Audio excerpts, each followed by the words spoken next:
Exciting news, everyone. My new book, I Wish I'd Quit Sooner, is officially out now. You can grab it on all major book retailers and online distributors, and the audiobook is also available on all the popular listening apps. Visit drlaura.live or check the link in the show notes to get your copy today.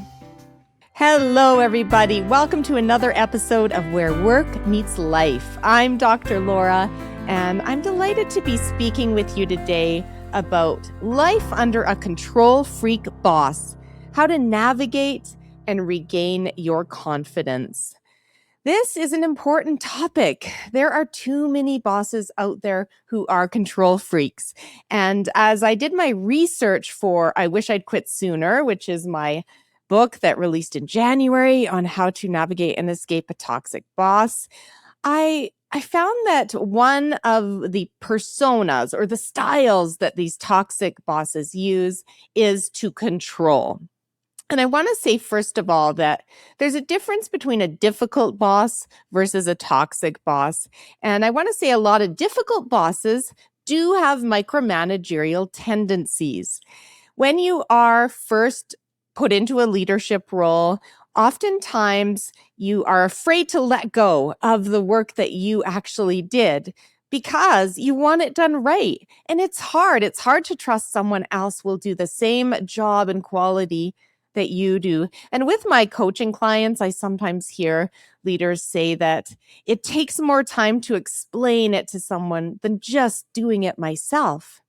But I say, you're not teaching the person, they're not learning, they're not growing, and it will ultimately free up time if you empower and trust others to get the work done. Yes, they may make mistakes. They will probably not do it to the same quality that you do, but if you become very good at giving feedback, helping them grow, they will become better and better over time, and it'll free up your time. And that, my friends, is the job of a true leader. A toxic boss, on the other hand, their micromanagement is to the extreme. I often say the control freak, which I name the persona so you would remember it. The control freak is micromanagement on steroids. They want to control your every move. They want to know what you are doing every minute of the day. They do not trust you. In fact, they think that you will take advantage of time, that you are lazy, that you won't work hard, that you won't do a good job. So they swoop in and they micromanage everything. And it's not just the work itself. They will, of course, do that. They will keep a close eye on everything, and they're perfectionists. So the feedback they give you will be very detail-oriented, little nitpicky things, and you'll think, really, will that specific punctuation really make a difference in this overall presentation? Or will the one extra comma on this report matter? But they want to put their stamp on everything. And it doesn't come from a place of, I want to help you grow. I want you to become a better report writer. I want you to become better at whatever skill set is in your job. It's that they want to make sure that they have had their stamp, their claws on everything. So I'm sure a lot of you can relate to this type of boss. The other thing that the control freak likes to control is your access to people and information. We'll talk about both. So the access to people is that they won't want you talking to other people that you could end up developing relationships, developing trust with, impressing. They will want to hold up a gate almost where they say, anyone outside of, me, you will need my permission to talk to. I am a gatekeeper is how they perceive it. So if you were to have a conversation with their superior, their supervisor, that would really concern them and upset them because they don't want you going above their head. Even if it's just a friendly, casual conversation, they will not like it. They will not like you talking to other managers in the organization. They want to have full control over their domain, their team. And anytime that you talk to others, it puts them at risk. It puts their ego at risk. People may know that you are great and you are awesome at your job, and you may actually end up moving somewhere else in the organization, and they don't want that. They want to control you. They also don't want anything getting out about their leadership. So if they think that you might be complaining about them, venting, saying little things that could suggest that they are not the greatest leader, they will freak out. And I think a lot of leaders would not like the feeling of their leadership being talked about. But with the control freak, it will put them into an absolute tailspin, and they will not like it, and they will make your life very difficult. So the control freak is one of the personas that I put out on all my socials, and I'm putting all 8 personas out. And by the time this releases, you should be able to see most of them on my socials. And Colin, the control freak, is the name I gave him because I wanted to bring these personas to life, to say, what does it look like? How do they talk? How do they sound? So I wrote the script, and Colin is an animated character, and he is a boss that's very well put together, because control freaks are usually impeccable in how they look, how they're dressed. They like to control. Their office is usually very neat and tidy. You won't often see a control freak that has a complete mess, although it exists. Anything exists. Anything I talk about are trends and averages. They're not absolutes.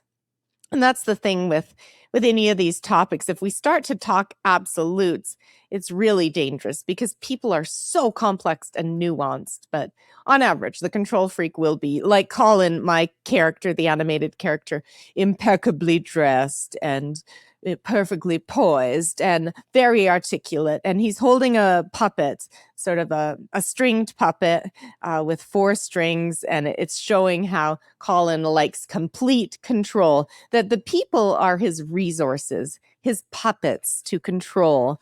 And he's a gatekeeper, and he fancies himself that. And he wants to control your every move. So if you haven't seen these characters, they're on all the platforms that I have. LinkedIn is where I spend most time, but they're also on YouTube, on TikTok, on Instagram, on Facebook. They make their appearances because I want to, first of all, give people a laugh, because it's better to laugh than cry when you're going through this. Secondly, I want people to know they're not alone, that this is so common that I had to make a character of it to help people know that there are too many Collins out there. And what we need to get better at in organizations is not hiring and promoting Collins into into management positions where they become toxic bosses. And I chose the name Colin randomly because I like alliteration. So Colin, control freak. It's nothing against Collins. I know a lot of great humans who are Collins. A lot of great leaders are Collins, but Colin the control freak is not one of them. What do we do about it? So I love talking about what it is so we can understand it, but what do we do about it? Well, if you're in this situation, first of all, I want you to know that there is a light at the end of the tunnel, and this control freak will be making your life at work very difficult. And what is probably happening for you is that after your working hours, it's still on your mind. You're feeling unsettled. Your nervous system is dysregulated. There's this anxiety inside of you because you're walking on eggshells. You're having to watch your every move. And in interviewing a lot of toxic boss survivors across North America, some of the stories are alarming, where they get inside your calendar and they'll say, "What are you doing here? Why is there this 30-minute block on next Thursday that is unaccounted for?" And the person will just be, really speechless, because who controls that level of detail? And it's absolute distrust. They may even look at your emails. I've seen that. I've seen them monitor your communications. I've seen that. I've seen them go behind people's backs to try to micromanage and say, "Hey, can you keep an eye out when Laura shows up exactly? Does she show up at 8, at 5 to 8, at 3 minutes to 8, or 1 minute after 8? She's late. So we often hear they're trying to control from all different angles. So what I want you to know here is there's two stages to this. There's how do you survive and navigate it while it's going on? And how do you regain your confidence after you have left this type of boss? So let's talk about navigating, because if you are in it, it is very difficult.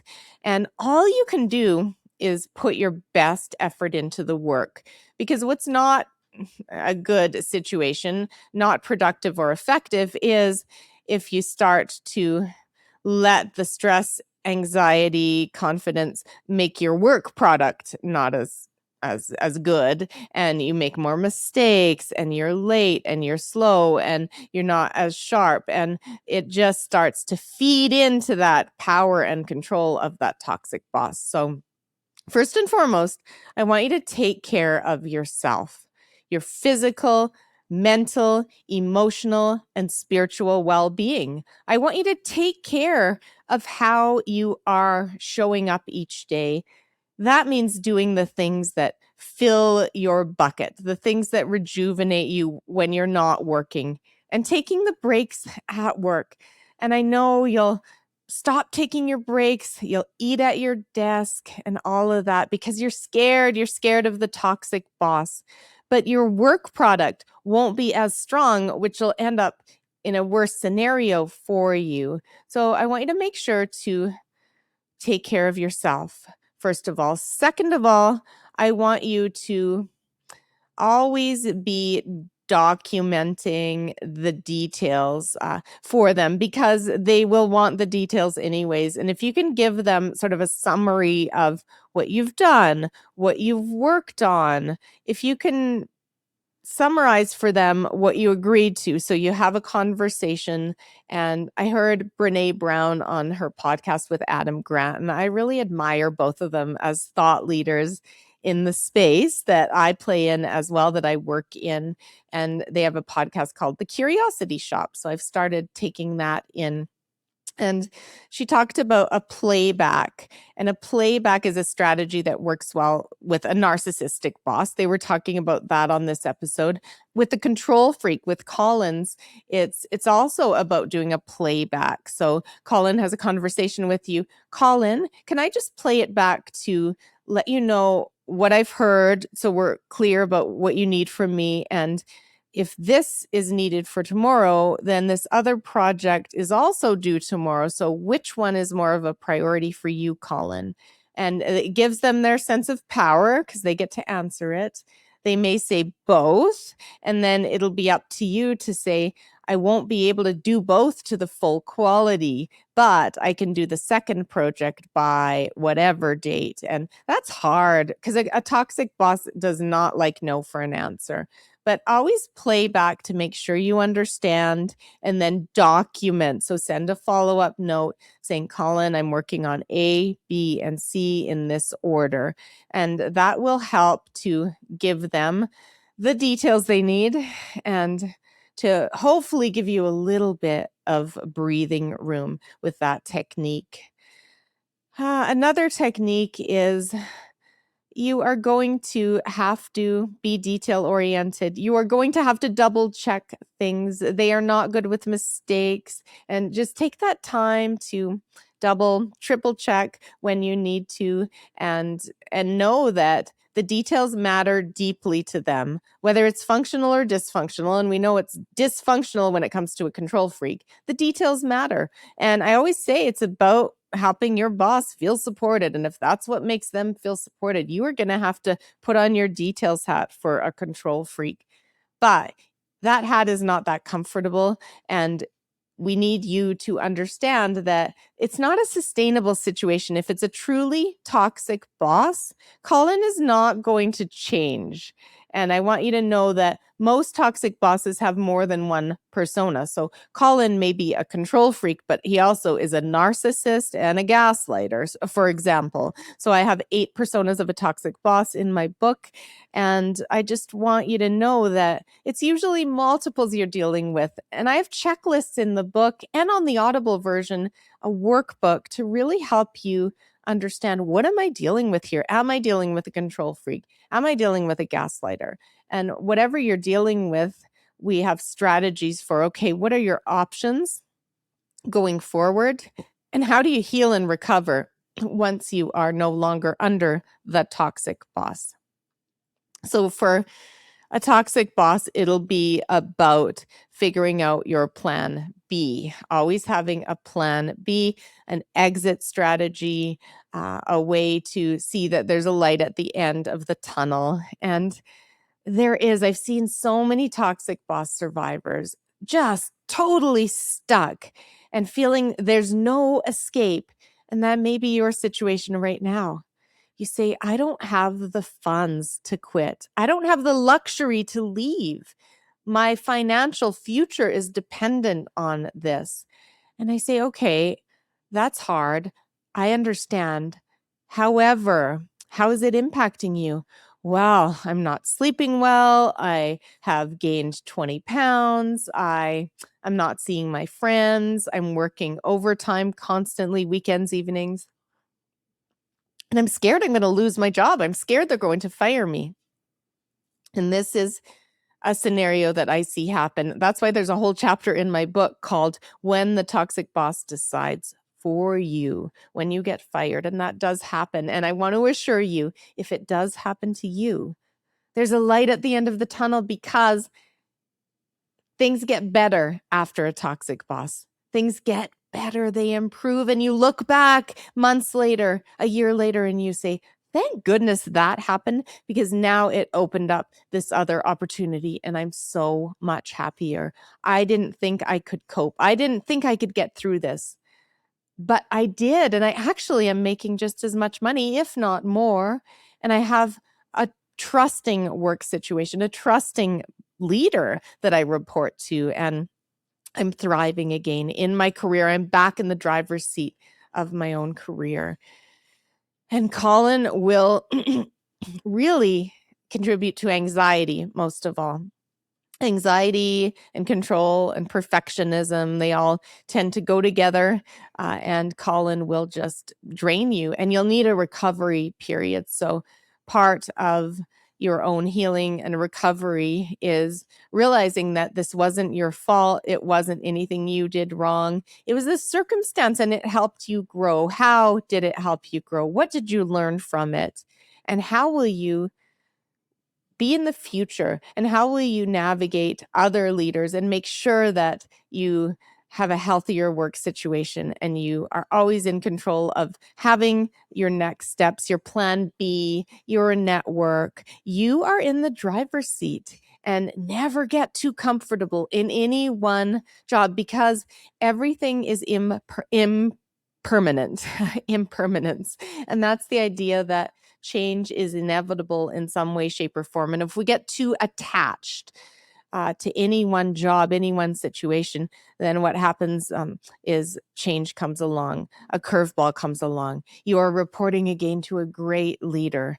Suddenly, that leader gets diagnosed with an illness and has to leave, and then you are suddenly under another difficult or perhaps toxic boss, and you are navigating that situation. But now you have the skills, you have the knowledge, you have the inner strength, and confidence is like a muscle. So I want you to think about, confidence gets developed just like the muscles do with your weights and your workouts. Confidence gets developed one experience at a time, one relationship at a time. So I always say, get a good mentor, get good coaching, get experiences under your belt where you can win. And those could be special committees, special projects, volunteer work that'll help build your confidence over time. And each time you succeed and you have a win and a positive happen, your confidence muscle increases and you believe in yourself more. I'm confident, but I haven't always been confident. There's periods of my life where I had a lot of negative self-talk, a lot of fear.